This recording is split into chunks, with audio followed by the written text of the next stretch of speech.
call the January 6th, 2025 Assembly meeting to order at 7:01 p.m. Ms. Atkinson, would you lead us in the flag salute? Allegiance to the flag of the United States of America and to the republic for which it stands, one nation, under God, indivisible, with liberty and justice for all. Mr. Kelly, would you read the land acknowledgement, please? Yes, I would. We would like to acknowledge that the city and borough of Juneau is on Tlingit land and wish to honor the indigenous people of this land. For nearly 10,000 years, Alaska Native people have been and continue to be integral to the well-being of our community. We are grateful to be in this place, a part of this community, and to honor the culture, traditions, and resilience of the Tlingit people.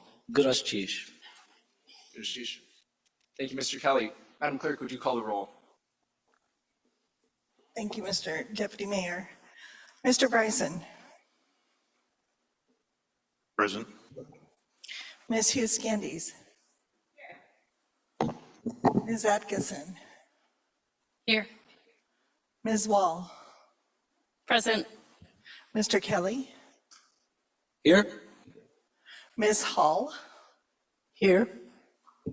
Mr. Steininger. Here. And Deputy Mayor Smith. Here. Quorum is present. Mayor Weldon is absent this evening. Thank you, Madam Clerk. Our first special order of business is a proclamation honoring Kathy Vanderjack. Assembly Member Hall. Do it.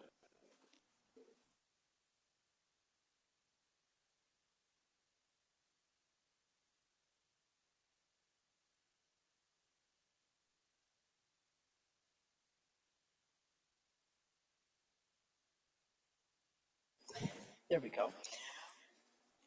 I would like to issue this proclamation in recognition of Kathy Vanderjack. Whereas Kathy Vanderjack was born in the Dalles, Oregon, and moved to Craig, Alaska in 1980, and whereas in 1988, Kathy moved to Juneau with her husband and 3 children, and whereas she started the Bear's Lair in 1992 as an Alaskan gift basket business, showing up for the annual public market and compiling welcome gift baskets yearly for the legislatures filled with Alaskan-made goods. And whereas by 1996, she had opened her year-round shop by the same name in downtown Juneau. And whereas her carefully curated selection of gifts are the product of endless searching for unique, quality, and functional art with a focus on Alaskan-made items. And whereas through her search, Kathy has forged relationships with thousands of artists throughout the years. Whereas Kathy grew her business from 1 employee, her daughter, to 6. And whereas with the help of her employees, Kathy kept her shop open year-round through COVID, while caretaking for her husband, who struggled with ALS. Whereas through 28 years of owning and operating the Bear's Lair, Kathy has worked with dozens of members of the community to showcase their art in her shop, as well as actively participated in the Downtown Business Association and donated to countless school clubs and local charities.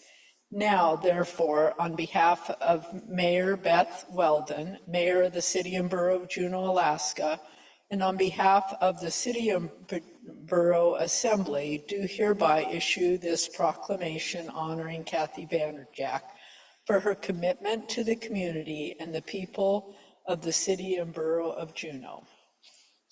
Thank you.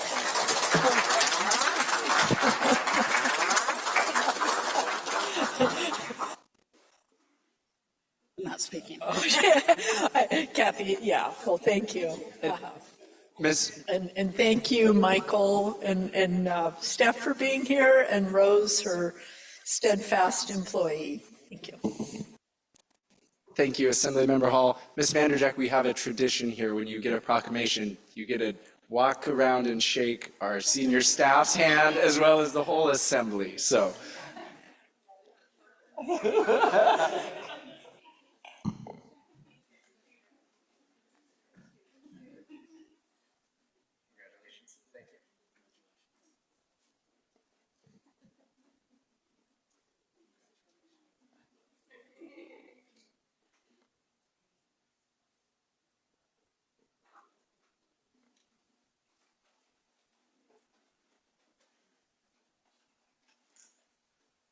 Thank you for that, Ms. Hall.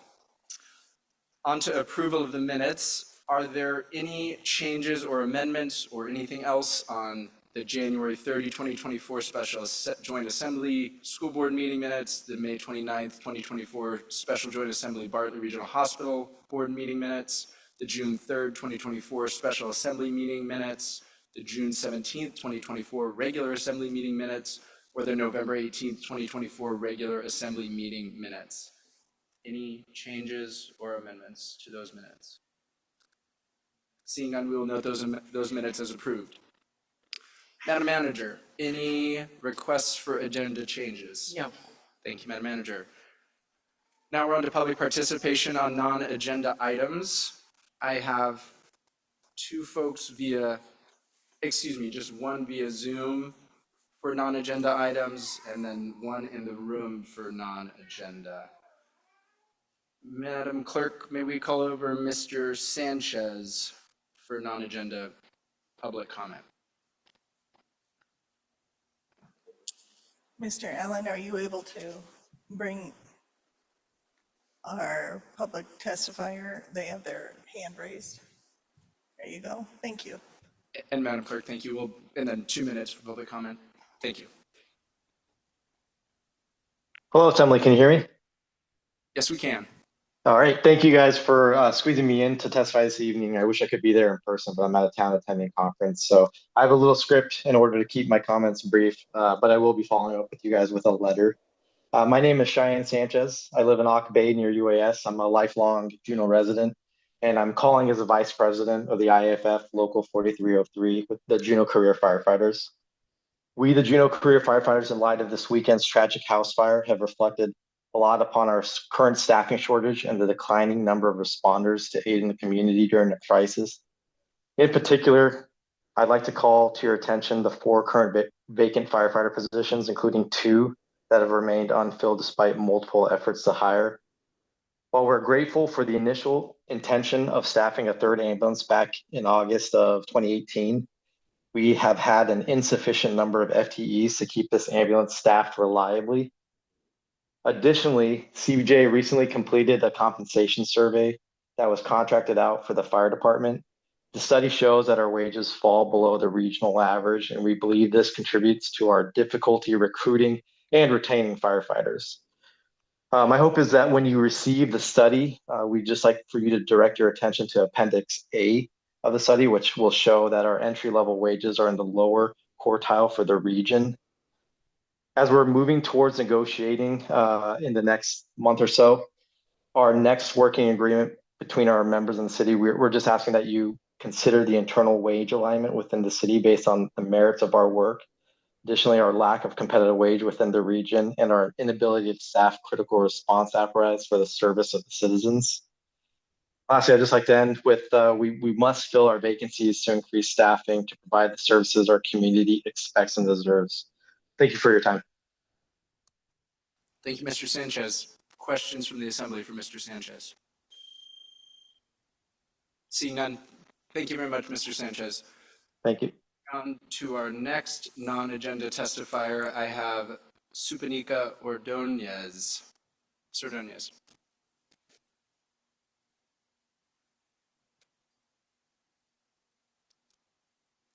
And please state your name and part of town you live in for the record, and you have 2 minutes. Hi, my name is Supanika Ordonez, and I live in the Twin Lakes area. Christmas morning is meant to be a happy whirlwind of kids' toys and candy, but instead I spent it revisiting some scary memories. Several years ago, I woke up to a member of my household running up and down the stairs with a knife while yelling at people they could hear inside the walls.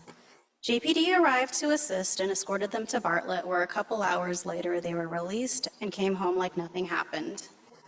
They never ran around with the knife again, but the yelling didn't stop even after I actively sought assistance from community resources before and after the incident. It is an absolute systemic failure for somebody to grow up here in Juneau and to get to a point where they make everyone around them feel unsafe. It keeps me up at night that it could happen to my own kids.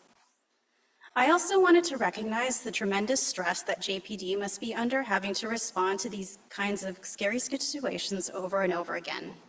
There needs to be better system supports in place so that these calls don't have to be made, so that families and individuals have the supports to get the help that they need before things get out of hand. I'd like to ask the Assembly to please consider creating a task force on public safety with a task to create a comprehensive plan to address not only ongoing supports for those who have slipped through the cracks, but prevention and early intervention, especially for youth. I would also encourage everybody to attend the Juneau Reentry Coalition's annual simulation that's coming up on Wednesday, the 29th. It's a real eye-opening way to understand the additional hurdles that justice-involved individuals face, but also the stories of success. There needs to be a shift, not small policy and procedure changes, but a big overarching strategic plan, starting in early childhood, with milestones and an end goal that we can all live in this community where everyone feels safe and is in a position to thrive. Thank you. Thank you. Questions for Ms. Ordonez from the Assembly? Seeing none, Ms. Ordonez, thank you for testifying tonight. I have Heather Marlowe down as public comment. I'm not sure if that's on a non-agenda item. Ms. Marlowe, is that on an agenda item or a non-agenda item? Non-agenda? Okay, please join us. And if you give your name, part of town you live in, and you have 2 minutes.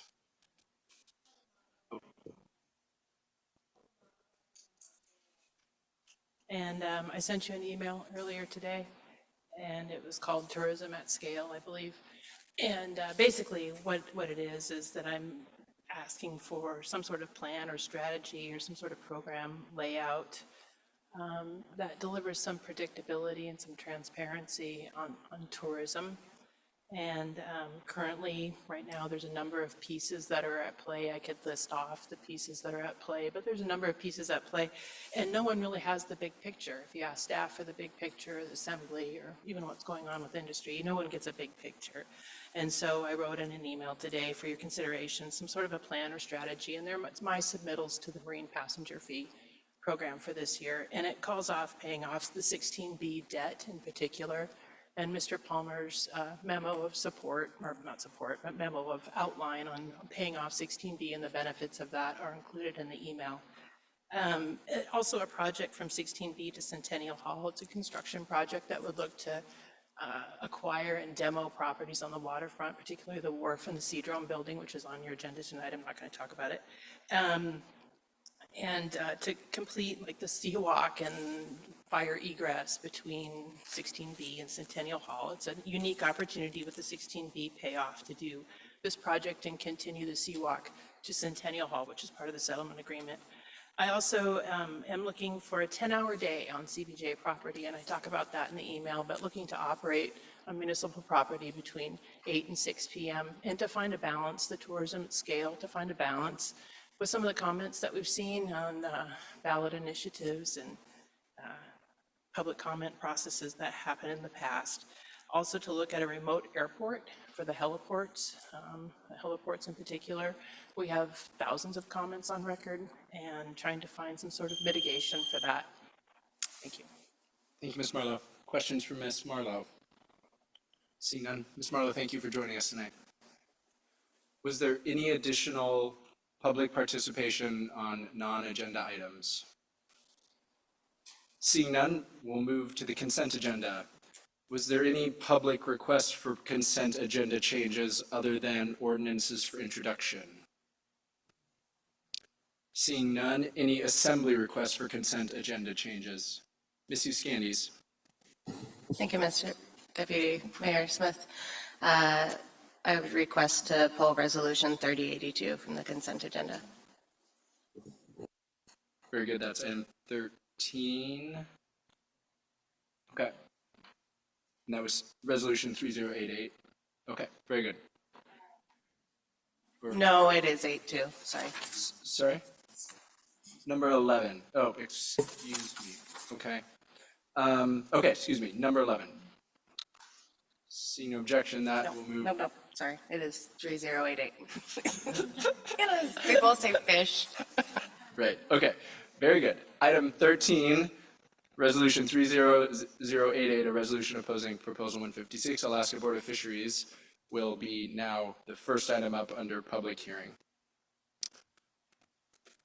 Very good.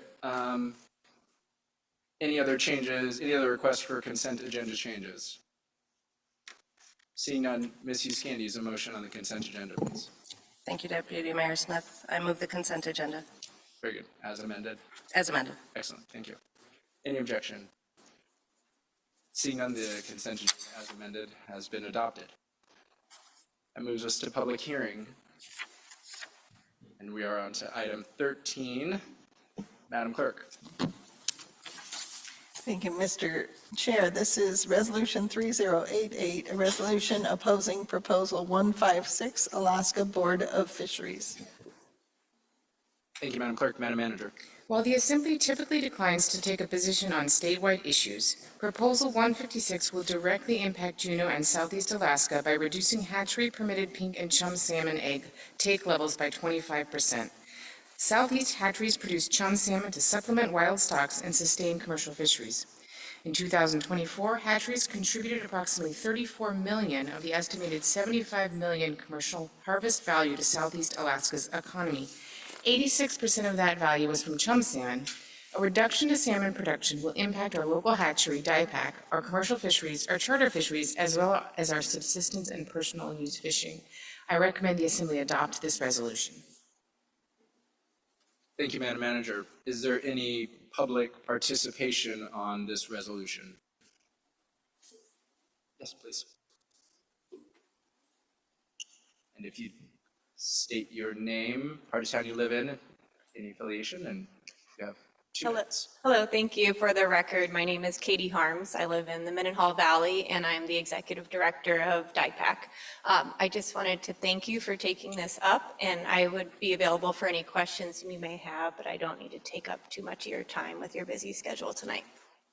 Thank you, Ms. Harms. Any questions from the Assembly for Ms. Harms? Thank you very much. Any further public participation on this item? Seeing none, we'll bring it back to the Assembly. Ms. Hughes Candies. Thank you. Deputy Mayor Smith, thank you. I pulled this one from the consent agenda, and we can be brief about it.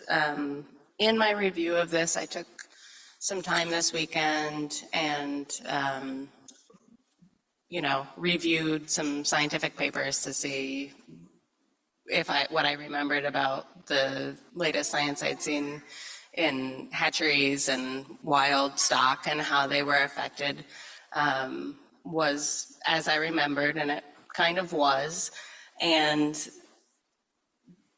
I guess at the heart of my issue with this resolution is that we are objecting before this gets to the Board of Fish. We don't want the Board of Fish to take this up. Theoretically, the Board of Fish is who would be best situated to make a decision on this based on the science that they have and based on other factors. And because of that, I'd like to leave it in the arms of the Board of Fish. And for another piece of, one other thing that I wanted to say was that one of our whereases opines on the current data on hatchery impact on wild salmon populations. And I wouldn't say that's something necessarily that CBJ is qualified to opine upon. So with that, I would recommend a no vote, and I would maintain an objection. Very good. Thank you, Ms. Hughes. So did you move the resolution with a no? No, I sure didn't. I'm all over the place, sorry. I would move resolution 3088, and then I would object to that, and I would staple on everything I just said, and then I would maintain my objection. Very good, thank you. We have a motion with an objection. Any further comments from the Assembly? Ms. Wall. Mr. Smith, do you mind if I have a quick at ease? I'm having some technology issues. Very good. Couple minutes? Couple minute at ease.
And we're back from a brief at ease.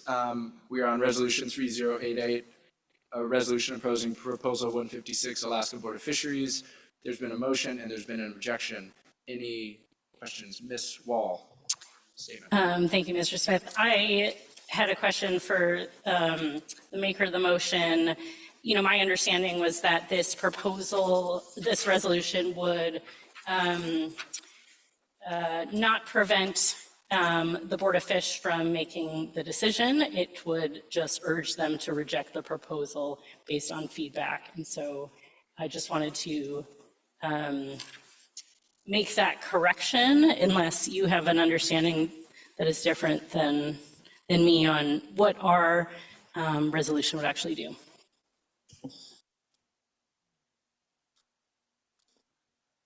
Ms. Yuskiani. Thank you, Deputy Mayor Smith. I don't think I have anything substantial in response. I mean, I think you're right. It's just nothing stops the Board of Fish from taking this up. I'm just not sure in this case without more substantial facts or something to go on that I would feel comfortable weighing in as Juneau and saying, you know, for me, I care very much about, there's lots that's in the whereases that I do support, you know, DIPAC has all the benefits that are listed in the whereases, but I think it's on everybody's mind across the entire state. You know, I care about our wild stock tremendously, and I want to make sure fish are going to be here. And if there's any question that the hatchery fish are impacting wild fish and affecting genetic diversity, then I wouldn't want to jump in and say, don't do that. I would want them to review the data and make an informed decision, which I can't do with this. Very good. Mr. Kelly. Thank you. I would, I guess I have a question for the maker of the motion as well. Which whereas clause specifically do you take issue with? Oh, no. Sorry, I'm not shaking my head at you. I couldn't hear what you said. You mentioned that you had a problem with one of the whereas clauses, or that it opined something that you didn't feel we were qualified. Oh, sure. It is on line in the 47 through 51, which it just says, whereas the current data on hatchery impact on wild salmon populations remains inconclusive and does not substantiate the drastic cuts proposed by Proposal 156. So I would just say, I'm not sure we have somebody on staff at CBJ who can opine about what the data on hatchery and wild stock. Thank you. Mr. Bryson. Thank you, Mr. Deputy Mayor. Can I still ask a question? Yeah, of course. I believe we had the director of DIPAC here. I wanted to know what the consequence would be for us to not pass this resolution. Is it possible to ask that? Mr. Wright, this is my first time doing this, and I can't honestly remember what are our rules are allowing a member of the public or somebody to come up for a question. Deputy Mayor, you can have a member of the public come up to answer questions if you have them specifically for her, or Madam Manager could as well. But if the question is specifically for her, you can do that. Mr. Deputy Mayor, with DIPAC being a really important entity in Juneau, I'd be really curious what the director of DIPAC had to say about this resolution, sir, if that's all right. Sure. Ms. Harms, if you would mind joining us again.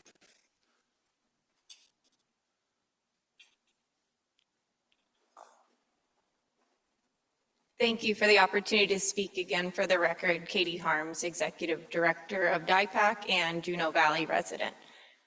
At which question directly would you like me to speak to? The impacts to the community, or the what would happen if this were not to be passed by the Assembly?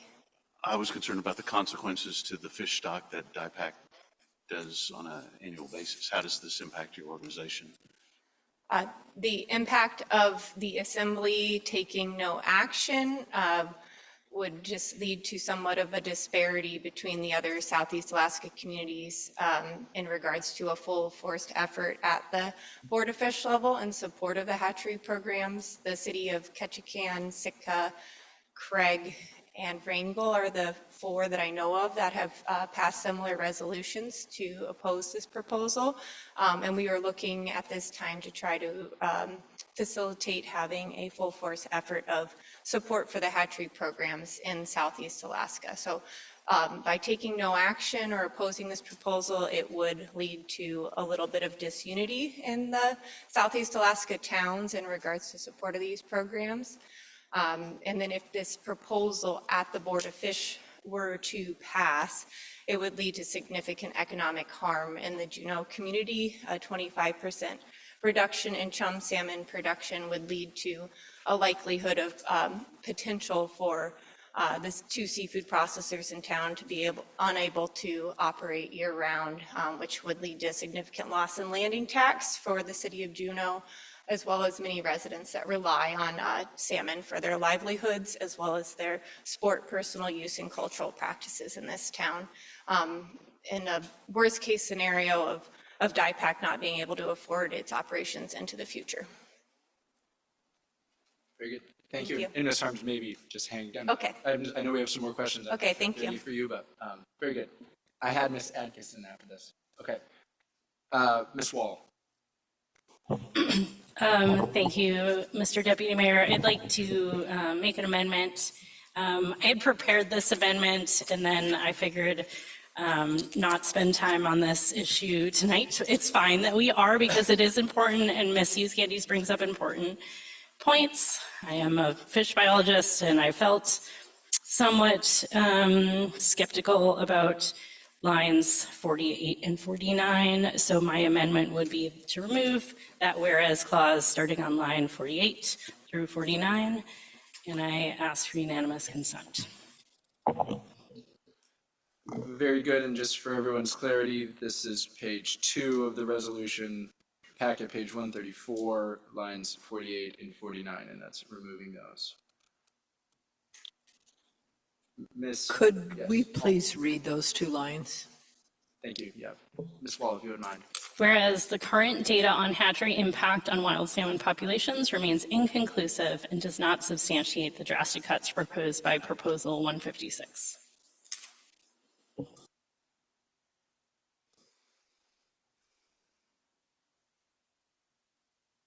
Very good. Any objections to that motion? Seeing none, that motion is adopted. Any further comments, questions, or amendments to the motion? Very good. We have a motion to adopt Resolution 3088, a resolution opposing Proposal 156, Alaska Board of Fisheries, and we have an objection. Madam Clerk, would you call the roll? Thank you, Mr. Deputy Mayor. Ms. Hughes Scandies, No. Mr. Bryson, Yes. Ms. Atkinson, Yes. Ms. Wall, Yes. Mr. Kelly, Yes. Ms. Hall, Yes. Mr. Steininger, Yes. and Deputy Mayor Smith. Yes. Motion passes 7-1. Thank you, Madam Clerk. Moving on to our next item, item 15. Madam Clerk.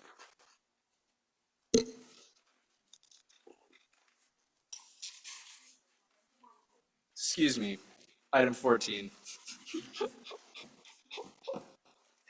Thank you, Deputy Mayor Smith. This is ordinance 2024-01, version B, large letter Z, an ordinance appropriating $1 million to the United States Army Corps of Engineers Glacier Flood Study Capital Improvement Project. Funding provided by the U.S. Department of Agriculture, Forest Service, Tongass National Forest. Thank you, Madam Manager. CDJ has entered into a participating agreement with the United States Department of Agriculture, Forest Service, Tongass National Forest. Through this agreement, CDJ has been awarded $1 million in funding that would provide for continued technical and financial support for near-term studies to provide baseline data for the United States Army Corps of Engineers General Investigation Study to find a long-term solution to future Mendenhall Lake outburst flooding. The local match requirement of $326,000 will be met by in-kind labor in engineering and public works, which must be met by the end of this agreement. SRRC reviewed this ordinance at its December 17th meeting. Recommend the Assembly take public testimony and adopt this ordinance. Thank you, Madam Manager. Any public participation on this ordinance? Seeing none, we'll bring it to the Assembly. Ms. Wall. Ms. Atkinson. All right, thank you, Mr. Smith. I move the Assembly adopt ordinance 2024-01, version B, large letter Z, and I ask for unanimous consent. Very good. Seeing no objection, that motion is adopted. Item 15, Madam Clerk.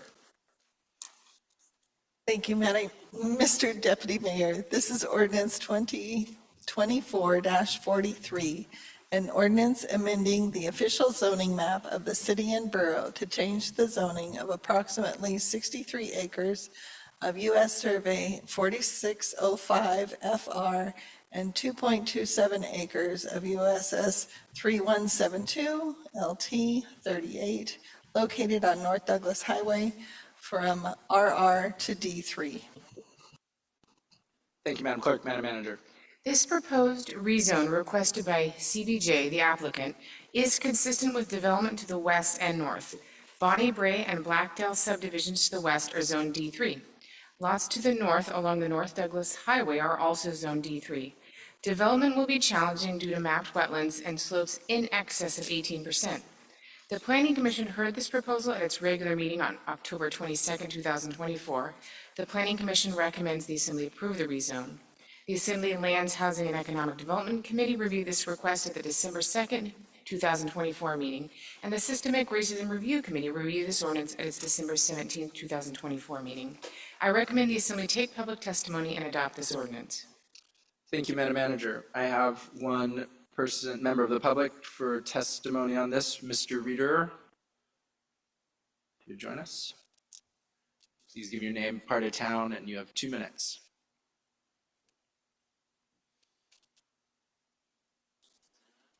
Hi, my name is Michael Reeder. I live on North Douglas Highway, adjacent to this lot being rezoned. CBJ, the mayor, the Planning Commission, and the Assembly have done an excellent job working together to continue addressing housing needs in Juneau. This rezone of rural reserve land will enable families to build first homes, allow current Juneau residents to build new housing, and provide a catalyst that will help Juneau grow into a stronger capital city in Southeast Alaska. Through property taxes, these lots will help support public needs such as Juneau's schools, recreation facilities, childcare, and many others. As a member of a longtime North Douglas family, I have no concerns about the possible additional traffic burden and look forward to seeing new families in the neighborhood. I support all the other rezones today as well as they aim to increase housing, one of the most important issues in Juneau that Juneau is facing today. These resolutions today are actionable steps that will help address the housing shortage in Juneau and allow the community to grow into the cultural and economic hub that's needed to create lifelong residents in Juneau. Thank you. Very good, thank you. Any questions for Mr. Reeder? Seeing none, thank you. Any further public participation on this item? Seeing none, we'll bring it back to the Assembly. Mr. Steininger. I move the Assembly adopt ordinance 2024-43 and ask for unanimous consent. Very good, seeing no objection, that motion is adopted. Madam Clerk, item 16. Thank you, Mr. Deputy Mayor. This is ordinance 2024-44, an ordinance amending the official zoning map of the city and borough to change the zoning of 28 acres of USS 3820 LT3 B1 and USS 2391 LT1. Accessed via Glacier Highway in the Auk Bay area. Thank you, Madam Clerk. Madam Manager. This proposed rezone requested by CBJ, the applicant, is uphill from the Auk Bay Community Core. Staff recommends reducing the applicant's scope to eliminate incompatible comprehensive plan land use designations, resulting in a total of approximately 29.5 acres for rezone. Mapped wetlands cover most of the proposed rezone, which will increase development costs. The Planning Commission accepted staff recommendations at its regular meeting on October 22, 2024, and the Planning Commission recommends the Assembly approve the reduced scope rezone.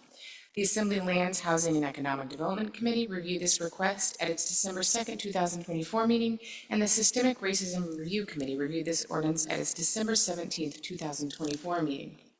I recommend the Assembly take public testimony and adopt this ordinance. Thank you, Madam Manager. Is there any public participation on this item? Is there anything written on that? I believe there is. I know there's at least one. So yeah, if you'd like to join us up at the table. And if you'd say your name, part of town, and you have 2 minutes.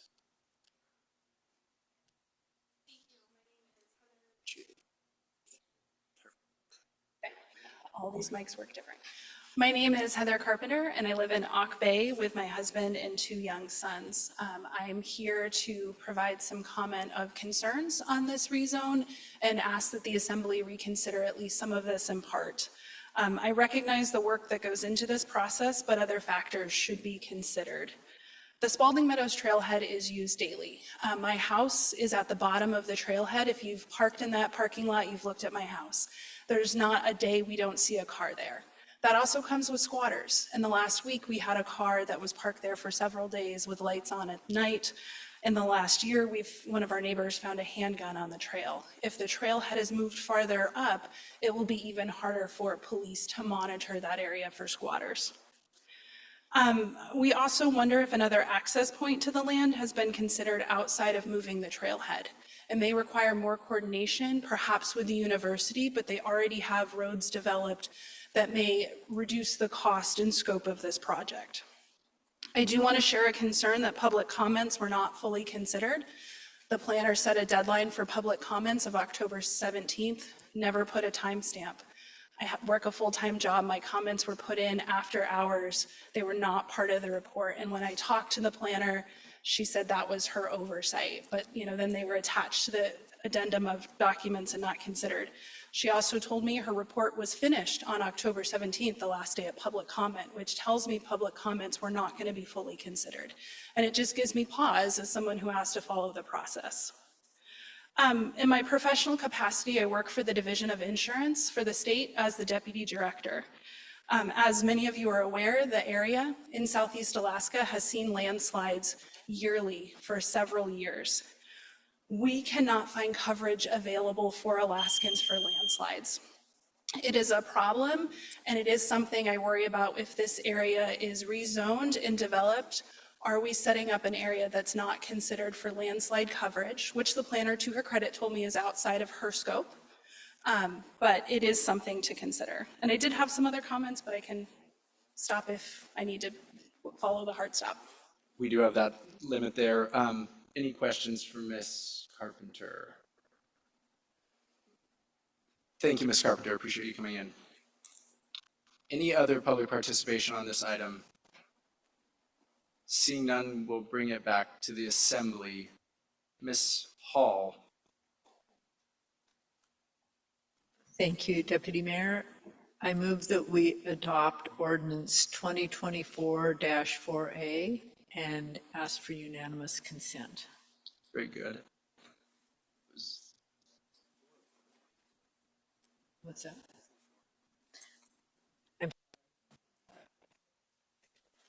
Adopt ordinance 2024-44 Very good. and ask for unanimous consent. Very good. I did have a question, and if Mr. Blydorn would join us, if you don't mind. Or I can ask anybody, you can call him up if you'd like. Very good. Since you're here. Mr. Blydorn, thank you for joining us. I guess I've heard from a number of people about this trailhead concern. I guess I just would like some, information on should this rezone be adopted. I mean, obviously that doesn't mean the project that it's going to be developed in this way, but anyway, any insights you can give us about the Spalding Meadow trailhead relocation, should this rezone be adopted? Thank you, Mr. Deputy Mayor. Yes, so if this rezone is successful, the first thing that we're going to consider is that trailhead. I've already met with the Director of Parks and Rec to discuss the options for that site. He's already meeting with the Forest Service because that trailhead was already flagged because it is very heavily used and at times it's unsafe with cars parking along the streets. So that trailhead's our first priority. Very good. Thank you. I'll remove my objection. Any further objections to the motion? Ms. Hughes-Candies. Thank you, Deputy Mayor Smith. I will just object really briefly for a comment to say I very much appreciate the comment that was shared this evening and all the public comment we received on these rezones. I think sometimes we get to this portion of the process and it just looks like we're rubber stamping every rezone that comes in front of us. And I just want to be cognizant of that perception. For instance, like when public comment doesn't make it into a packet earlier on, obviously, that's a big oversight, but I just want to assure you that there is a fair bit of work going on, like a duck swimming furiously. It looks calm on the water, but there are conversations that I've had personally with Mr. Blydorn, and I'm sure many of us have with several of these rezones. So I just wanted to share that because if I were sitting in the audience, I would want to know that was happening. So with that, I will remove my objection. Very good. Thank you, Ms. Hughes-Candies. Seeing no further objections, that motion is adopted. Madam Clerk, item 17. Thank you, Mr. Deputy Mayor. This is ordinance 2024-45, an ordinance amending the official zoning map of the city and borough by rezoning approximately 33 acres of parcel number 8, B as in Bravo, 3401000100, USS 3807, located at 15700 Auk Rec Bypass Road, north of 15700 Glacier Highway. Thank you, Madam Clerk. Madam Manager.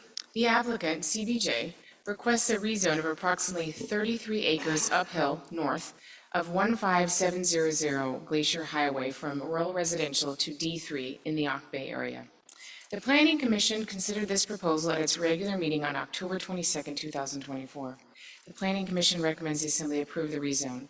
The Assembly Lands, Housing, and Economic Development Committee reviewed this request at the December 2nd, 2024 meeting, and the Systemic Racism Review Committee reviewed this ordinance at its December 17th, 2024 meeting. I recommend the Assembly take public testimony and adopt this ordinance. Thank you, Madam Manager. Is any public participation on this agenda item? Seeing none, Mr. Kelly.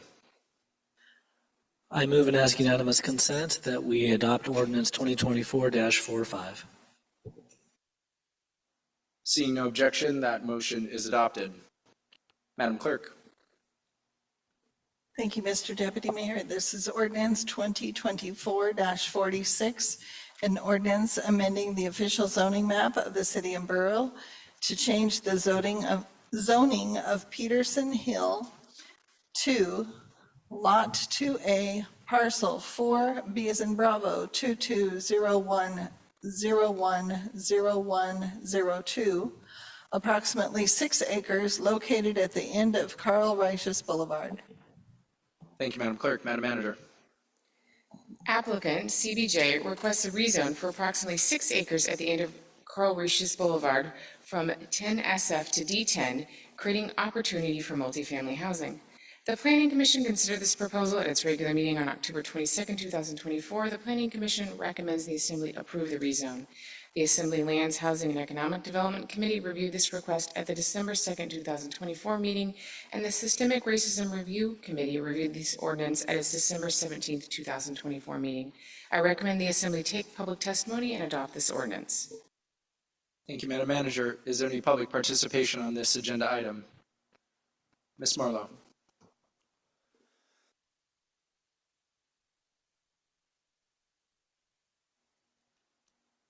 And you're familiar with this, but your name, part of town, you have 2 minutes.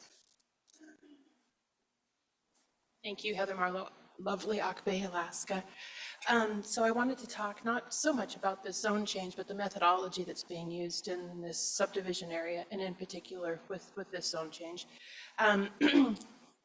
My background is in subdivisions. I've done subdivisions in multiple states. I don't want to get into my background. I'm just here to say that I do have experience with large subdivisions in multiple settings. And the best way to go about developing property that is this large is to have a much larger master plan and to have more predictable outcomes with zoning and property arrangements and size of phases. You've done that once. It was too small. It was insufficient. It doesn't have enough access points. It doesn't consider the back loop connection. It doesn't consider longer term growth than the moderate term. Approve the zone change tonight and ask your staff to do a fuller, bigger, broader look at this whole Peterson development, hundreds of acres that extend to the back loop road, particularly with the flood stuff that's going on in the background. It's necessary to change course from what has been laid down already for this subdivision. Those are my comments. Very good. Any questions for Ms. Marlowe? Seeing none, thank you, Ms. Marlowe. Any further public participation on this item? Seeing none, we'll bring it back to the Assembly. Ms. Hughes-Scandies. Thank you, Deputy Mayor Smith. I move ordinance 2024-46, and I asked for unanimous consent. Mr. Kelly.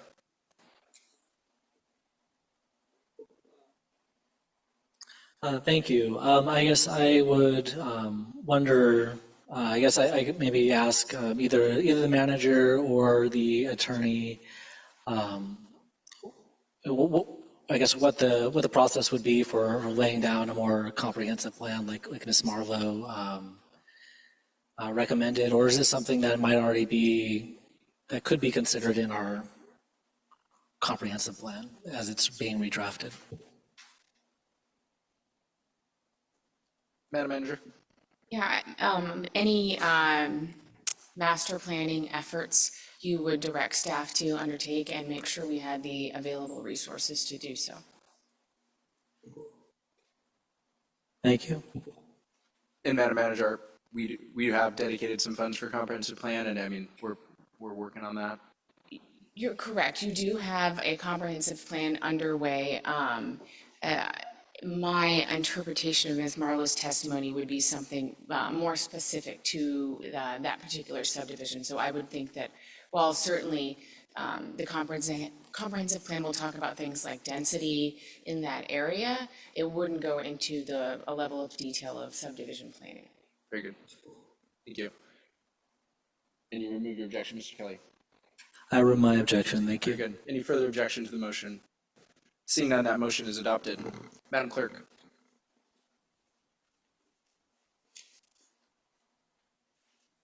Thank you, Mr. Deputy Mayor. This is ordinance 2024-47, excuse me, an ordinance amending the official zoning map of the city and borough by rezoning 39 acres of USS 4605 FR located on North Douglas Highway from D3 to D18. Thank you, Madam Clerk. Madam Manager. At the regular Planning Commission meeting on October 22nd, 2024, the Commission voted to recommend approval of CBJ applicant request rezone of 39 acres of CBJ land south of Grant Creek from D3 to D18. A fraction of these 39 acres was subject to a 2022 property acquisition and disposal that received a recommendation of approval from the Planning Commission and Assembly Lands, Housing, and Economic Development Committee. The Planning Commission recommends the Assembly approve the rezone. The Assembly Lands, Housing, and Economic Development Committee reviewed this request at the December 2nd, 2024 meeting, and the Systemic Racism Review Committee reviewed this ordinance at its December 17th, 2024 meeting. I recommend the Assembly take public testimony and adopt this ordinance. Thank you, Madam Manager. Is there any public participation on this agenda item? Seeing none, we'll bring it to the Assembly. Ms. Wall. Thank you, Thank you, Mr. Deputy Mayor. Whew, I'm struggling up here. My apologies. I move ordinance 2024-47, and I ask for unanimous consent. Very good. Seeing no objection, that motion is adopted.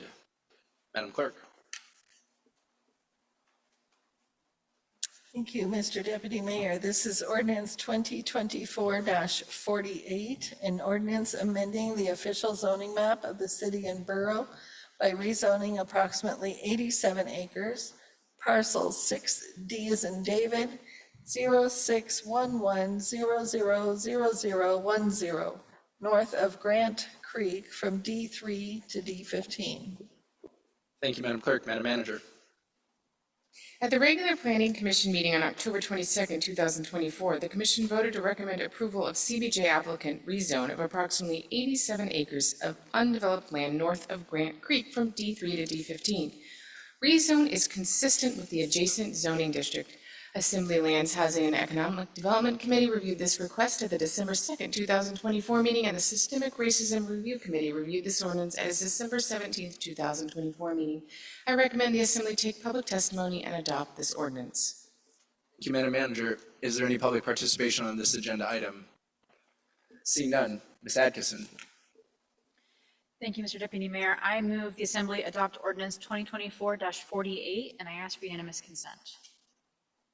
Very good. Seeing no objection, that motion is adopted. Madam Clerk.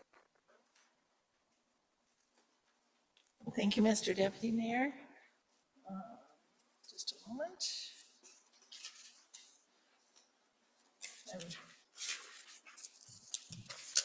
With Ms. Wall and getting on the wrong ordinance, excuse me. This is ordinance 2024-49, an ordinance amending the comprehensive plan by adopting the blueprint downtown area plan. Thank you, Madam Clerk. Madam Manager. On April 23rd, 2024, the Planning Commission, at its special public meeting, adopted the analysis and findings listed in the attached memorandum dated April 16th, 2024, and recommended that the City and Borough Assembly adopt staff's recommendation for a text amendment to adopt the Blueprint Downtown Area Plan as an addendum to the CBJ Comprehensive Plan with revisions noted in the staff report. The Commission added a recommendation to encourage a stronger focus on housing with preference language for projects involving housing downtown. The Assembly discussed the adoption of the recommended text amendment at the June 3rd, 2024 Lands, Housing, and Economic Development Committee and the September 9, 2024 Committee of the Whole meeting. After discussion about adoption options, resolution versus ordinance, the Committee of the Whole passed a motion to direct staff to draft an ordinance to adopt the Blueprint Downtown Area Plan as part of the CBJ Comprehensive Plan 7-1. It is noted that grammatical and formatting errors will be resolved prior to the final printing of the plan. A handful of corrections recommended for approval are noted in Attachment A. The draft Blueprint Downtown Area Plan can be found online, and there's a link in your packet. The Systemic Racism Review Committee reviewed this ordinance at its December 17, 2024 meeting, and I recommend the Assembly take public testimony and adopt this ordinance. Thank you, Madam Manager. I have one person signed up to speak on this item. We could bring Ms. Hart over.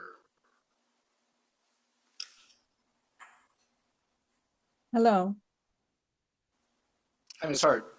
Please say your name, area of town you live in, and you have 2 minutes for testimony. Thank you. My name is Carla Hart. I live on the Bath Loop.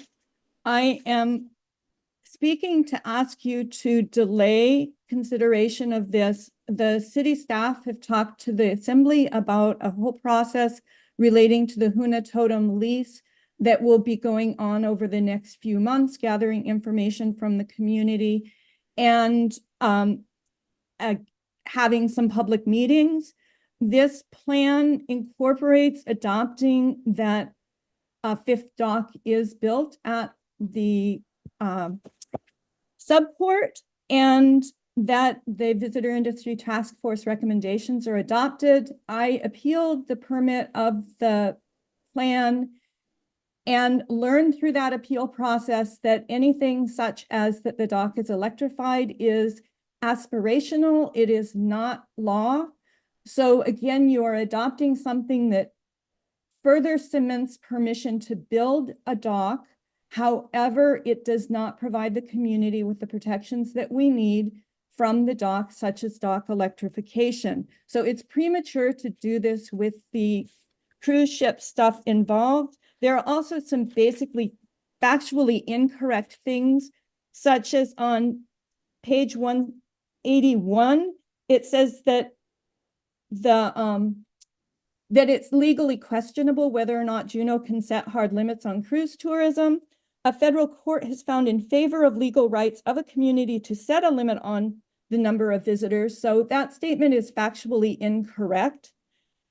On page 178, it suggests continued pursuit of dock electrification that fits within Juneau's power capacity. I suggest that given that there's human health harm from cruise ship pollution in excess of 34 million in 2024, that we should be limiting cruise ship tourism to fit within Juneau's power capacity instead of other way around. So again, please table this. It doesn't need to go tonight. Let the process work and let the public know that you really are listening to us. Thank you. Any questions for Ms. Hart? Mr. Kelly? Oh, very good. Any questions for Ms. Hart? Seeing none, thank you, Ms. Hart, for testifying tonight. Is there any further public participation on this agenda item? Seeing none, we'll bring it back to a former chair of the Downtown Blueprint Committee, Ms. Wall. Thank you, Mr. Deputy Mayor. I proudly move ordinance 2024-49, an ordinance amending the comprehensive plan by adopting the Blueprint Downtown Area Plan. If I could make a quick comment, just to thank all the members of the public who showed up 7 years ago to provide the input that eventually made its way into this plan, steering committee, and all the folks along the way who got it this far. And with that, I'll ask for unanimous consent. Mr. Kelly. Thank you. I just wanted to make sure that I address some of Ms. Hart's concerns, or at least one of them. So I think there was a suggestion that this might serve to give permission for a fifth dock to be built. Is there anything in the way that this blueprint is drafted that would actually have the legal effect of giving somebody permission to do something? So that was an objection for the purpose of the question. Thank you, Acting Mayor. Very good, thank you. And who from the team would like to answer? I'll take that. You said the buzzword legal, so I'll take that one. Mr. Kelly, there's nothing in particular in approving this that has a, yay or nay on the next steps. That fifth dock is still fully up to the assembly, has to go through the process that you all are aware is potentially coming, and the tideland leases. There's nothing in here that ties anyone's hands. Thank you, Madam Attorney. Acting Mayor, I remove my objection. Thank you, Mr. Kelly. Seeing no other objections, that motion is adopted. Madam Clerk. Thank you, Mr. Deputy Mayor. This is ordinance 2024-01, version B, large letter W, an ordinance appropriating up to $3 million to the manager for a loan to Tower Legacy 2 LLC for Creekside Apartments, funding provided by the Affordable Housing Fund. Thank you, Madam Clerk. Madam Manager. In July 2024, the CBJ Assembly made $4 million available for use by for-profit and nonprofit organizations, public and regional housing authorities, and tribal governments interested in the creation of affordable and workforce housing in the city of Borough of Juneau. On November 4, 2024, the Land, Housing, and Economic Development Committee reviewed funding recommendations and forwarded this project to the full Assembly for approval. This ordinance appropriates $3 million to the Creekside Apartments project. I will note that at the last regular Assembly meeting, this was scheduled for a public hearing and was pulled from the agenda just due to a technicality. We wanted to confirm that the ownership information in the ordinance was correct. It is correct, and it is before you today unchanged from the last regular Assembly meeting. I recommend the Assembly take public testimony and adopt this ordinance. Thank you, Madam Manager. Is there any public participation on this item? Seeing none, we'll bring it back to the Assembly. I think it's to Mr. Bryson. Mr. Deputy Mayor, I had a question first. I believe this is for the city attorney. If I want to someday apply for Affordable Housing Fund, at what point do I have to stop voting on if we're giving those funds out or not? Or is it only for us to appropriate in the budget? At what point do I have to stop dealing with the Affordable Housing Fund if I ever hope to see it? Madam Attorney. Thank you, Mr. Bryson. So for your question, each year funding is put into that affordable housing fund to then be awarded and appropriated. You would need to decline to participate for funding for next year. In that case, Mr. Deputy Mayor, I move that the Assembly adopt ordinance 2024-01BW, and I ask for unanimous consent. Any objection to that motion? Seeing none, that motion is adopted. Thank you, Mr. Bryson. Madam Clerk, item 23. Thank you, Mr. Deputy Mayor. This is ordinance 2024, version B, large letter Y, an ordinance transferring $288,836 from CIP F22-027 Juneau Police Department roof replacement to CIP P41-091 deferred building maintenance. Madam Clerk, Madam Manager. This ordinance would transfer $288,836 from the Juneau Police Department roof replacement CIP to the deferred building maintenance CIP. This transfer would return unspent funds previously appropriated through ordinance 2023-04BG. This project is complete and ready to be closed and does not require the remaining funds. This transfer of project funding is consistent with the intent of the 2022 1% sales tax initiative approved by the voters in the October 4, 2022 municipal election. The Public Works and Facilities Committee reviewed this request at the December 2, 2024 meeting, and the Systemic Racism Review Committee reviewed this ordinance at its December 17, 2024 meeting. I recommend the Assembly take public testimony and adopt this ordinance. Thank you, Madam Manager. Is there any public participation on this agenda item? Seeing none, I'll bring it back to the Assembly now. Ms. Adkisson. Thank you, Mr. Deputy Mayor. I move the Assembly adopt ordinance 2024-01, version B, large letter Y, and I ask for unanimous consent. Very good. Seeing no objection, that motion is adopted. On to new business. Item 24, Madam Clerk. We've requested a break. 10 minutes? 10 minutes. Should have said 5.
The assembly back to order. We were just starting up new business, and we have item 24.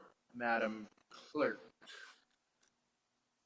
Thank you, Mr. Deputy Mayor. This is paid in application to purchase CBJ property at Pearl Harbor. Thank you, Madam Clerk. Madam Manager. In September 2024, Luke and Keely Payton submitted an application to the Lands Office with a request to purchase a 0.6-acre waterfront property located adjacent to the Jensen Olson Arboretum. The 2016 adopted land management plan lists this property as retained, and this property is managed by the Parks and Recreation Department as public access to the waterfront. Disposal of this property is inconsistent with adopted plans, including the Comprehensive Plan, Land Management Plan, and Parks and Recreation Master Plan. It is also inconsistent with Ordinance 9626 because this parcel has been, quote, preserved from other uses for the purpose of inclusion in the Juneau Open Space and Parks System. The, quote, preserved from other uses for the purpose of, the Lands, Housing, and Economic Development Committee reviewed this application at the 12/2/24 meeting and provided a motion to deny this application. I recommend the Assembly adopt a motion to deny the paid-in application to purchase the property adjacent to the Jensen Olson Arboretum in accordance with the motion passed at the December 2nd, 2024 Lands, Housing, and Economic Development Committee meeting. Thank you, Madam Manager. And Madam Attorney, remind me, we do not typically take public testimony or new business items. Is that correct? That's correct. Very good. Thank you. Mr. Kelly. I just had a follow-up to the chair's question. Would we be permitted to?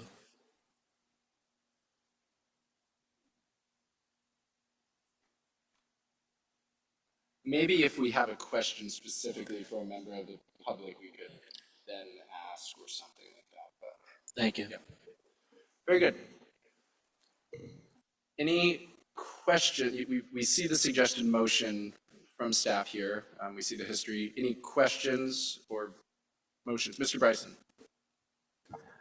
Thank you, Mr. Chair, or Mr. Deputy Mayor. I was unfortunately not at the lands meeting. Are there other similar properties that are available? While I understand this particular piece of property might not be available for purchase, what at that lands meeting was discussed, like, I know that we just rezoned some property, but for this family to want to buy land to build on, do we have Mr. Blythorn still in the room? Are there properties available for sale right now that a family wanting to buy CBJ land and put a home on it? Are there some that are available since this one appears to not be? Very good. Thank you, Mr. Bryson. Madam Manager, or anyone? I'll go ahead and start, but I will invite Land Manager Blythorn up if he has something to add. I think generally speaking, our development community is always scouring our land allocation plan and scouring CBJ maps for buildable land, and Mr. Blythorn does a great job helping them through that process. A lot of the, quote, easily developable land has already been developed, which is why the Assembly is investing in things like Peterson Hill and many of the rezones that you approved tonight to try to provide more of those types of CBJ-owned property for the public. Madam Attorney. Mr. Deputy Mayor, I need to correct myself. So under your rules of procedure, page 2, new business should have had public testimony. Very good. Thank you for that. Is there any members of the public that wish to speak to this agenda item? Please join us. And if you just give your name, part of town you live in, and you have 2 minutes for your testimony. Make sure that microphone gets turned on. Oh, okay, sorry. I'm Keely Payton and part of town, out the road. We're out the road. Thank you guys for your time today, especially since we have brought this to another meeting and it got denied, but we did want to come to request that with the new information that my husband has kind of brought forth to the table, that it could be looked at again and be reconsidered because, sorry, now I lost my spot. because this land is small and it doesn't seem to actually have beach access. And our family is looking for something small and something that's ready to build. And to our understanding, it does seem ready. We are hardworking. My husband is a tradesman. Both of our families are born and raised here, and we do want to just build roots here. And so it was something we found, and we haven't found other places that were small enough. Everything just seems really big and ready for development. But yeah, we just ask that this land is not left empty, and if nothing else, our efforts inspire others to explore new and resourceful ways for Juneau families to own land. But we thank you for your time and consideration. And yeah, that's all. Thank you. Very good, thank you. Any questions for Ms. Hayden? Seeing none, thank you very much for coming tonight. Very good. Any other questions or comments or anything? Any questions from the assembly on new business? Ms. Hughes-Candies, do you have something? No, that's okay. Okay. Mr. Steniger. So I guess I was at the lands meeting when this was first, brought up and was denied. And one of the points made, and I'm kind of curious to hear a little bit more, maybe from the manager or maybe from Mr. Blydorn, was that in a normal process with a piece of land like this, we might put it out to a public auction rather than just simply selling it. And so if we did choose to go the route of disposing of this particular piece of property, if we want to reinvestigate, the determinations of staff, if we have, as an assembly, wanted to, what would that process look like? Would it be a simple sale, or would we, in the case of a piece of property like this, go out to auction and, try to find the high bidder or something like that, and put it on the open market? Madam Manager. Yeah, I think that you have a good handle on the understanding of our process because of the value of this property. We would, if the assembly chose to change the designation from retain to dispose, we would recommend a sealed bid process. You would also probably need to care for the various plans that the property is mentioned in, which could be cared for in any ordinance recommending disposal. Mr. Kelly. Thank you. I was reading through the various plans after having a visit from Mr. Payton during my office hours, and at least one of the documents was saying that it was recommended that this be rural reserve because this would allow for continued public access to the beach. And I think Mr. Payton's argument to myself was that this could be accomplished through the Arboretum. I just wanted to double check, like, is the Arboretum consistently open, or are there hours when the Arboretum is not accessible? Madam Manager. Yeah, I do not know the hours of the Arboretum. While it may have hours that it's open, there's certainly no gate or anything like that that would physically restrict someone from entering the Arboretum, though it may indeed have hours of operation. Thank you. Mr. Bryson. It's one of the, I don't want to say the lamest things that we have to do. We have to tell a family who just wants to do the right thing and invest in Juneau and put roots in here. But it's a good thing that we are going through this, that we can't. And while I can't give the family the answer that I'd like to, the fact that we have these rules and a whole bunch of rich people would have come through and just swiped up if it was a free-for-all in Juneau. And so the fact that we have this retain, dispose process, and we have city plans, and then we have downtown plans, and that is set up so that it's fair to everybody.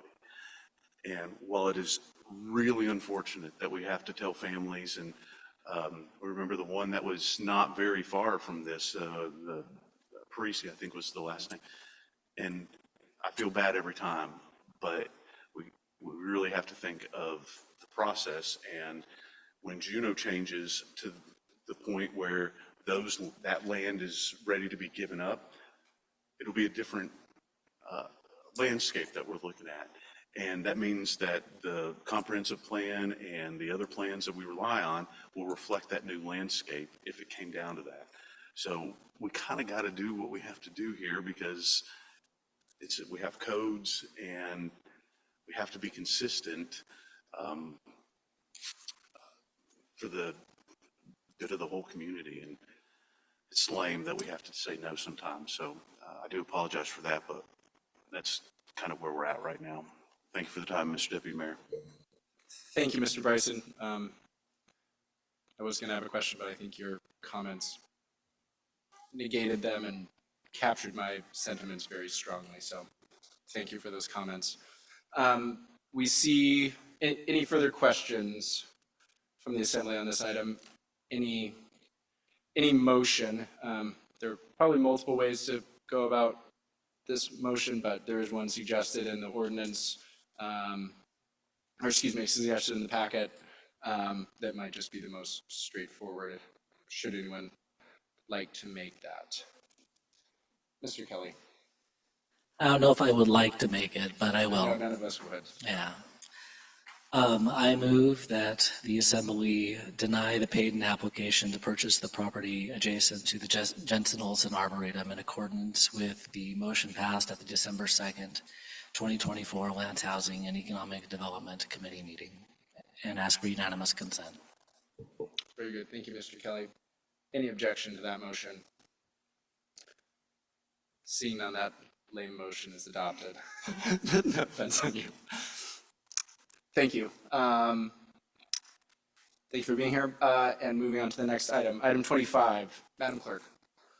Thank you, Mr. Deputy Mayor. This is Goldbelt Seadrome Building request for authorization for direct negotiations under Title 53.09.260, Version A, or Section A, excuse me, negotiated sales, leases, and exchanges. Thank you, Madam Clerk. Madam Manager. The ownership of the uplands property of the Seadrome Building, 76 Egan Drive, is a quilt work of small parcels owned by Goldbelt, DBA Cultural Preservation Incorporated, and by CBJ, managed by Docks and Harbors. The property lines create challenges for both the CBJ and Goldbelt, including the CBJ not having access from Egan Drive to CBJ property, and Goldbelt, owner of the Seadrome Building, stymied and developing meaningful improvements due to the layout of the multiple parcels, each requiring setbacks. Goldbelt is proposing a land exchange, potentially including purchase and sale of CBJ property with Docks and Harbors for redevelopment of the Seadrome Building. Goldbelt's preliminary plans would be to raise and replace the existing building with a facility suited for the downtown waterfront. If supported by Assembly motion, negotiations with Goldbelt will commence and purchase and sales agreement or new lease will be returned to the Assembly for adoption by ordinance via the Docks and Harbors Board. There are no monetary commitments by CBJ with this motion for direct negotiations with Goldbelt. The Lands, Housing, and Economic Development Committee reviewed this application at the December 2nd, 2024 meeting and provided a motion of support. In December 2022, the Lands, Housing, and Economic Development Committee provided a similar motion of support. I recommend the Assembly take public testimony and adopt a motion of support to consider the proposal. Thank you, Madam Manager. Is there any public testimony on this item? Ms. Marlowe.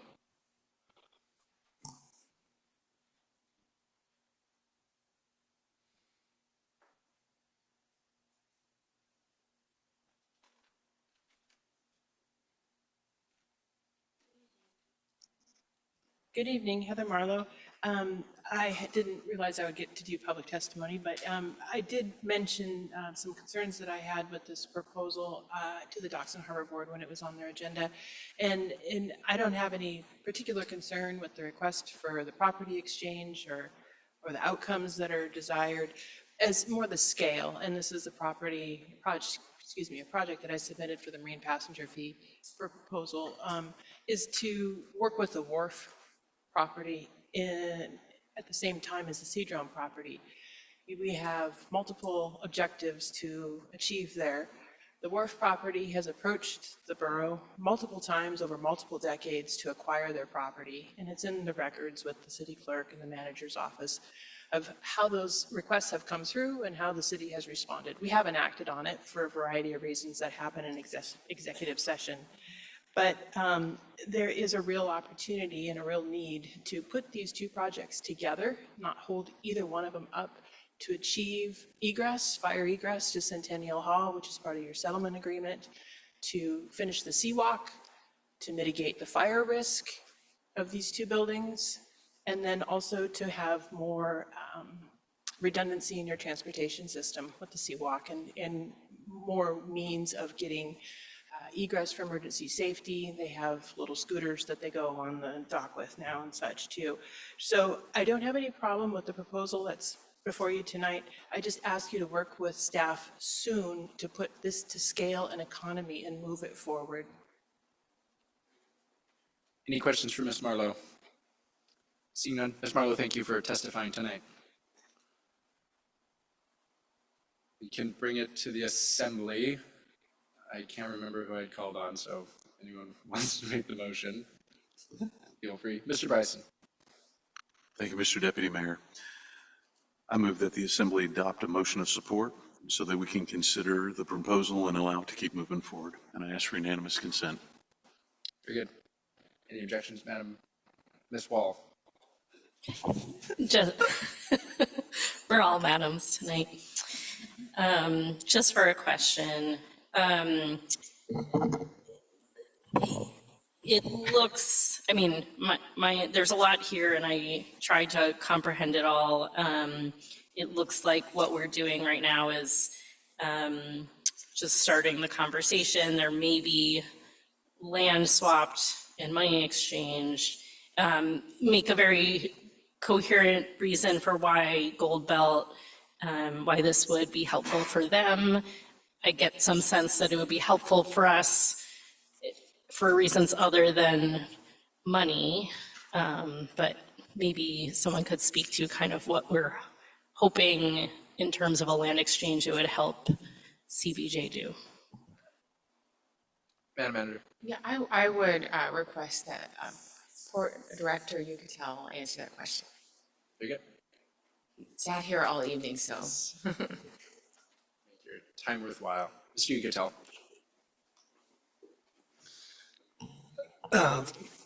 Through the Deputy Manager, Ms. Wall, I think the best way of looking at it, and I'm on page 186 with the quilt work of properties, but as it's built, as the property lines are now, it's not conducive for any entity to really develop the Seadrome area with the setbacks. The CBJ property owned proper, we're kind of landlocked. The access, egress, exit through is controlled by the Gold Belt. It's controlled by Gold Belt, and they're just looking to redevelop the building. And so this is just the ask for tonight is just to commence this direct negotiations with Gold Belt. I think conceptually the idea is there's really not a third party that we'd bring in to discuss any type of land sale or land swap because it's so uniquely cornered in this area. Ms. Wall, follow up. Thank you, Mr. Yucatel. So it would be your hope that as part of this negotiations, CBJ would be gaining egress as part of the exchange that could be used for something in the future, but because that would make more sense, but there's not necessarily a plan for CBJ and how they would utilize this area if there was an exchange. Is that correct? Through the Deputy Mayor, Ms. Wall, at one time we had big ideas about utilizing the water property that was owned by NOAA, which has now been conveyed to the Coast Guard.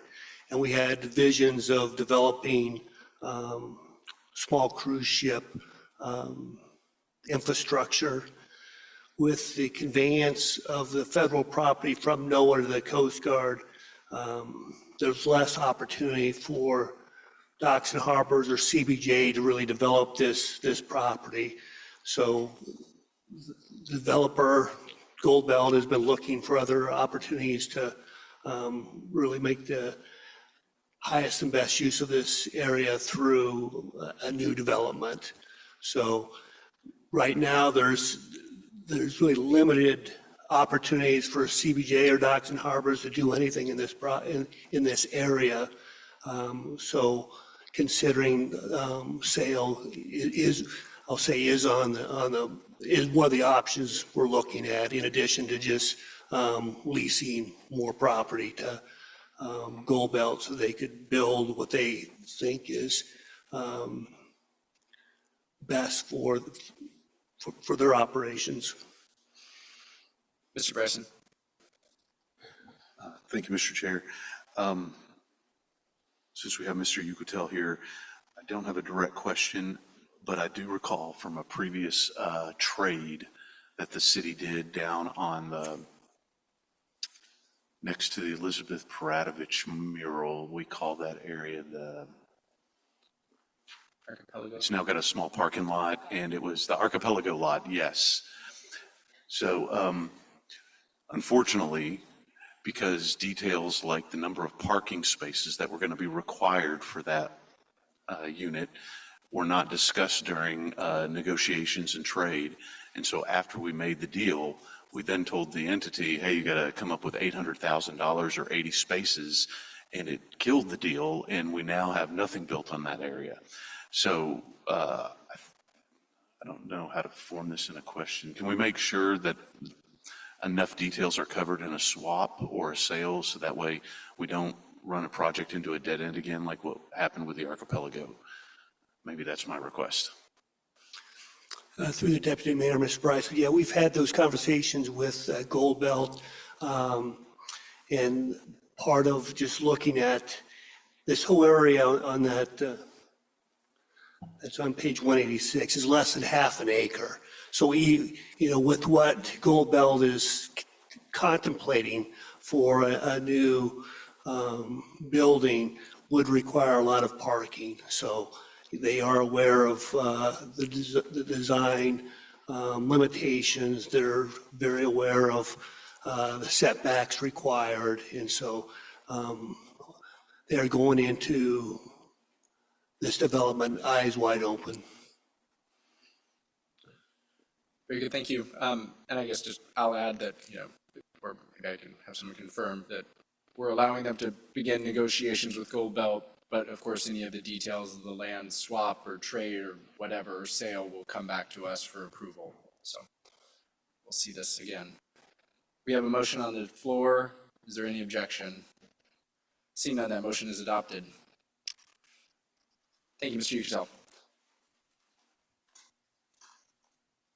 On to staff reports. Item 26, thank you letters to the U.S. Congressional Delegation. Madam Manager. Thank you, Mr. Deputy Mayor. I just wanted to take a moment and highlight the tremendous work our delegation has done for the community of Juneau after the Glacial Lake outburst flood. You'll see there's 3 draft thank you letters in your packet. Those are being circulated for your wet signatures so that we can send those to the delegation. But really, the delegation has been by our side from the very beginning. They were here days and hours after the event. And I know we have a lot of work ahead of us, but we, of course, were successful in getting some funding in the disaster supplemental assistance legislation to be able to start the general investigation study with the Corps. And we really couldn't have done that with the support of the delegation. It's been so fun to work with them because Senator Murkowski brings her own, touch as appropriations, and Senator Sullivan has what he calls his double oversight of the Corps. And I can guarantee you, we have had such a wonderful responsiveness from the Corps because of his advocacy for our community at the very highest levels. And of course, Congresswoman Peltola was also here and lent her staff. And the staff have been at all the meetings, all the strategy sessions, and I just was hoping that by including these letters, we could really thank them and let them know how meaningful that support has been for our community. So thank you for letting me do that. Thank you, Madam Manager, and thanks everyone for signing. I was the last one to do so, but those signatures and those letters definitely are a small token of our thanks for all the work they've done for the community as a result of those outburst floods. Very good. On to assembly reports. I guess I can do, anyway, committee and liaison reports. Ms. Wall, Finance. Thank you, Mr. Smith. Finance has not met since the last time we met as a full assembly, but we will meet on Wednesday. And we have a long list of topics. I am hoping that we can kind of move through them quickly. It'll probably be a long meeting, but I want to be efficient. So, you know, as always, do your homework. I would say, especially before Wednesday, if you have questions that can be answered in advance, that would be helpful if you're able. We're going to be talking about the appropriation for Bartlett's emergency renovation. We're going to be talking about assembly goals, our legislative priority projects, dockage fees, and bond projects. We may also have an executive session to talk about negotiating. And that's it. Very good. Ms. Hughes Scandies, Public Works. Thank you, Mr. Smith. Public Works did not meet since we last met. Very good, thank you. Any update from Lands? Okay. Ms. Atkinson, HRC. Thank you, Mr. Deputy Mayor. We had our meeting today where we were discussing the boards and commissions of Juneau and how we have too many. We forwarded 2 resolutions to sunset the ADA committee and the Sister Cities committee, which will be coming to the assembly. And we were also looking at potentially dissolving 5 other boards and commissions that are either not meeting or their purposes can be met by manager's office or other concerns like that. So we will be going over those and potentially sending this on to the COW or the assembly at a later date. And then I also have appointments for the Juneau Commission on Aging. Whenever, okay, perfect. Please.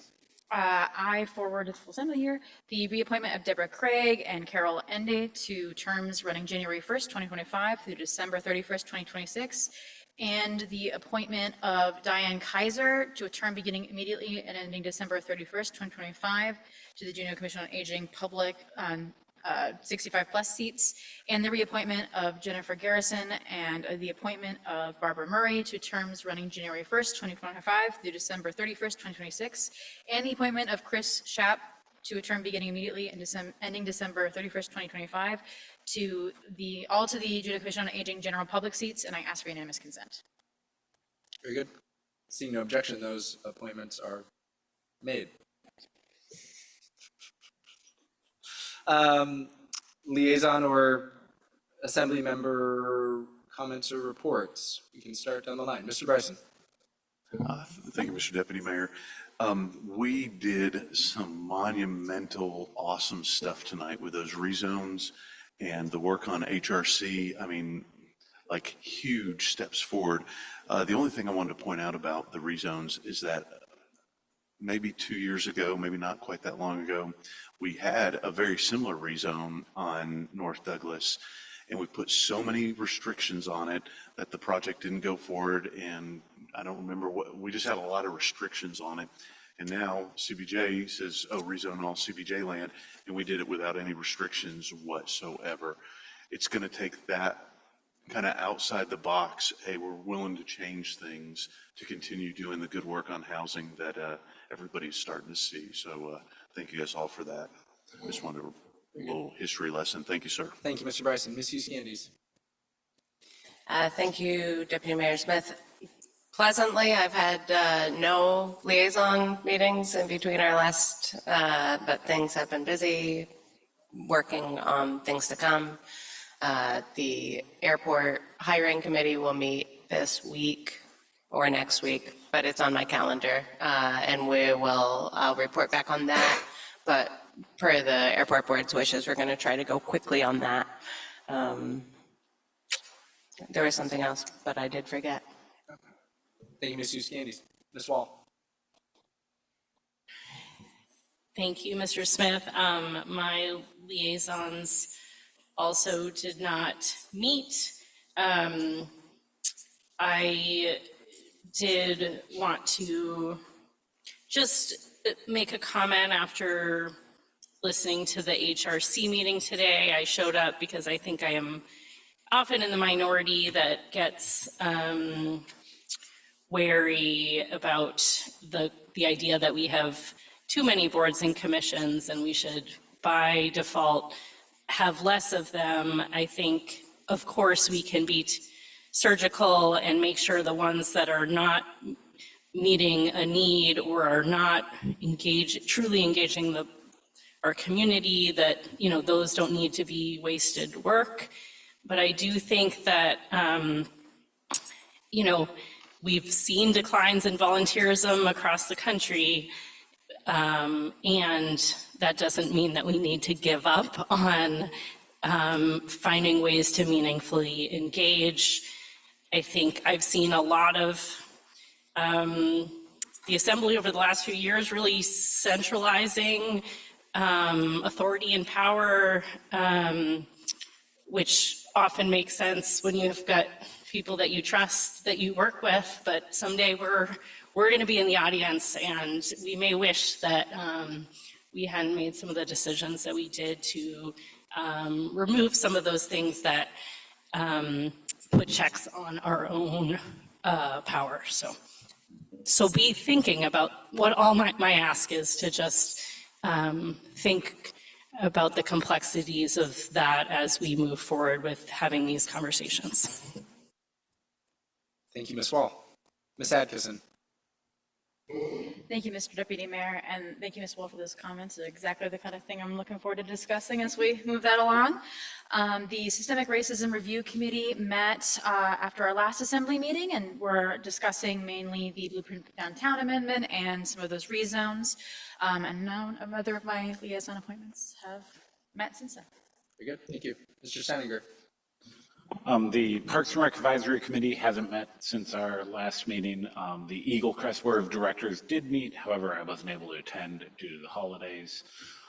However, not a liaison group, but the Douglas Advisory Board did invite myself and Member Hall to their meeting and kind of expressed an interest in having an official liaison. So I just thought I would pass that message along to the body for consideration. Very good. Thank you, Mr. Steininger. Ms. Hall. Thank you for bringing that up, Neil. Yeah, so the school board has not met since our last assembly meeting. Juneau Commission on Aging did meet on the 17th, and that seems to be a fairly robust committee with good leadership right now. Their priorities, which were presented tonight at the Human Resource Committee, their annual report, and they would like to focus on facilitating Juneau's age-friendly community planning, development of a community center with senior focus, and promote universal housing standards. That's it for my report. Thank you. Ms. Hall. Mr. Kelly. Thank you. I did have one liaison assignment that met. That was the Housing and Homelessness Coalition on the 19th. They basically just did a round robin of the various different agencies, but I guess one thing that I would highlight as of note was that they got their report out recently, or received the information, or I guess it was released recently, the point in time count that they do every year. And that number, which was actually, the count was actually taken place almost a year ago. But it was, I think, as of January 30th of last year, there was about 326 persons who were unhoused and in need of permanent shelter without a stable roof over their head, which is heavy news. Their next meeting is going to be in 10 days, January 16th at the Teal Street Center at noon. Travel Juneau has not met, since they usually meet quarterly, but they will be meeting later this month on the 22nd at the Aspen Suites in the Glacier Room for their annual retreat. The Southeast Conference Solid Waste Committee also has not met since our last meeting, but they will be meeting on Wednesday. I did want to take the opportunity to give a little update. I want to thank, I've had the opportunity to work with Ms. Hughes-Gandes and Ms. Atkinson on a new ordinance to adjust the timeline for a body-worn camera. We're getting closer to having something that we'll be bringing to the Assembly. I just wanted, in light of recent events, to kind of provide that update. There's been a lot of good discussion. The police chief has also offered his input, and we're looking forward to having something soon. Thank you, Mr. Kelly. My liaison, or the boards and commissions to which I'm a liaison have also not met. JDC meets next week. I guess I do, okay, and now, so that is liaisons. Now we're moving to assembly comments and questions. I have one. Just wanted to make sure that everyone else was aware of that timing. Okay, so the one I have, a few months ago, we passed the REPL petition, as where we're going to petition the ABC board for 8 more REPLs. I've been asked by staff to get some direction, just that, so in the time from when we initially introduced it to then I think even after we passed the petition, a REPL lapsed in Juneau. So there was actually one open REPL. And so someone has now applied for it, but in the language of the statute regarding this petition, it says you need to be at or exceeding the cap, and we actually are currently not. We will be very soon. I guess what I've been kind of talking with staff and others about is I guess there's one way to do it. We can just send in the petition, but there's a chance that the ABC board would say, oh, you actually have one slot, deny the petition, and then we either start again or go again.